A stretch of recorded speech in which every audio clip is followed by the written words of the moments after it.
ദൈവനാമത്തിന് മഹത്വം ഉണ്ടായിരിക്കട്ടെ. അപ്പോൾ ഇപ്പം ഞാൻ ഷെയർ ചെയ്യാനായിട്ട് പോകുന്ന വചനം എന്ന് പറഞ്ഞാൽ, പലവിധമായിട്ടുള്ള ഭയം, ആകുലത, നിരാശ, അമിതമായിട്ടുള്ള ചിന്ത, ഡിപ്രഷൻ എന്നിങ്ങനെ മാനസികമായി ഒത്തിരി തകർന്ന് പലവിധമായ കാര്യങ്ങളെ ഓർത്ത് ആകുലപ്പെട്ട് ഭയപ്പെട്ട് മനസ്സ് തകർന്നിരിക്കുന്നവർക്ക് വേണ്ടിയിട്ടുള്ള ഒരു വചനമാണ്. ഈ വചനം സങ്കീർത്തനങ്ങൾ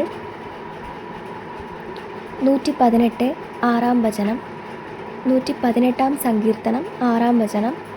കർത്താവ് എൻ്റെ പക്ഷത്തുണ്ട്, ഞാൻ ഭയപ്പെടുകയില്ല. കർത്താവ് എൻ്റെ പക്ഷത്തുണ്ട്, ഞാൻ ഭയപ്പെടുകയില്ല. അപ്പോൾ ഈ ഒരു വചനം വളരെ കുഞ്ഞു വചനമാണ്. നമുക്കിതിപ്പോൾ തന്നെ പഠിച്ചെടുക്കാനായിട്ട് പറ്റും. അപ്പോൾ എന്തെങ്കിലും രീതിയിലുള്ള സങ്കടങ്ങളും ടെൻഷനും കാര്യങ്ങളൊക്കെ വരുന്ന സമയത്ത് അപ്പം തന്നെ ഈ വചനം ഉറക്കെ പറയുക. നമ്മുടെ നെഞ്ചിലൊന്ന് കൈവച്ചതിന് ശേഷം, കർത്താവ് എൻ്റെ പക്ഷത്തുണ്ട്, ഞാൻ പേടിക്കയില്ല, ഞാൻ ഭയപ്പെടുകയില്ല എന്ന് നമ്മൾ പറയുമ്പോൾ തന്നെ വല്ലാത്തൊരു കർത്താവ് നമ്മളെങ്ങനെ മൂടി പൊതിയുന്ന പോലത്തെ ഒരു ഫീലുണ്ടാവും.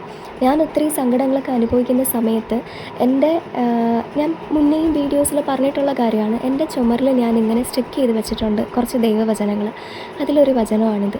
ഈ വചനം ഇങ്ങനെ രാവിലെ ഉണരുന്ന സമയത്തും എപ്പോഴും സങ്കടമൊക്കെ വരുന്ന സമയത്ത് നോക്കുമ്പോൾ മനസ്സിന് വല്ലാത്തൊരു പോസിറ്റീവ്നെസ്സാണ്. ആ ധൈര്യം മനസ്സിന് ഉറച്ചു നിൽക്കുന്നത് കൊണ്ട് തന്നെയും, ഈ വചനം തരുന്നൊരു ധൈര്യം മനസ്സിനുള്ളത് കൊണ്ട് തന്നെയും എൻ്റെ ചുറ്റും എന്ത് പ്രശ്നങ്ങൾ നടന്നാലും എനിക്കൊരു ധൈര്യമുണ്ട്, കർത്താവ് എൻ്റെ കൂടെയുണ്ട്, അതുകൊണ്ട് എനിക്കൊന്നും പേടിക്കേണ്ട കാര്യമില്ല എന്ന്. അപ്പോൾ ആ ഒരു ധൈര്യം ഉള്ളത് കൊണ്ട് തന്നെയും എനിക്ക് വരുന്ന കാര്യങ്ങൾ, ഞാൻ നെഗറ്റീവായിട്ട് ഭവിക്കാനായിട്ട് വരുന്ന കാര്യങ്ങളാണെങ്കിൽ പോലും അത് പോസിറ്റീവായിട്ട് മാറിയിട്ടുണ്ട്. അപ്പോൾ ദൈവവചനം എന്ന് പറയുന്നത് നമ്മൾ വിചാരിക്കുന്നതിനേക്കാളും ഒരുപാട് പവർഫുള്ളായിട്ടുള്ള കാര്യമാണ്. അപ്പോൾ ഈ ഒരു വചനം ഇപ്പോൾ തന്നെ നിങ്ങൾ അക്സെപ്റ്റ് ചെയ്ത് പ്രാർത്ഥിക്കുക. നിങ്ങളുടെ പ്രെയർ ജേർണലിലോ പ്രാർത്ഥനാ പുസ്തകത്തിലോ അല്ലെങ്കിൽ കാണുന്ന വശത്തൊക്കെ ഇതൊന്ന് എഴുതി വെക്കുകയോ സ്റ്റിക്ക് ചെയ്ത് വെക്കുകയൊക്കെ ചെയ്യുക. മറ്റ് പലവിധമായ സങ്കടങ്ങളിലായിരിക്കുന്നവർക്ക് ഈ കുഞ്ഞു വചനം പറഞ്ഞു കൊടുക്കുക.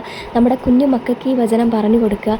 അവരെന്തെങ്കിലും പുതിയ കാര്യങ്ങൾ പഠിക്കുന്ന സമയത്തോ എന്തെങ്കിലും കാര്യങ്ങൾ ചെയ്യാനായിട്ട് പോകുമ്പോഴോ, ഇപ്പോൾ അതുപോലെ തന്നെ എക്സാം എഴുതുന്ന സമയത്തൊക്കെ ഉള്ള അനാവശ്യമായിട്ടുള്ള ടെൻഷനും പേടിയൊക്കെ മാറാനായിട്ട് ഈ വചനം സഹായിക്കും. God bless you all. Thank you.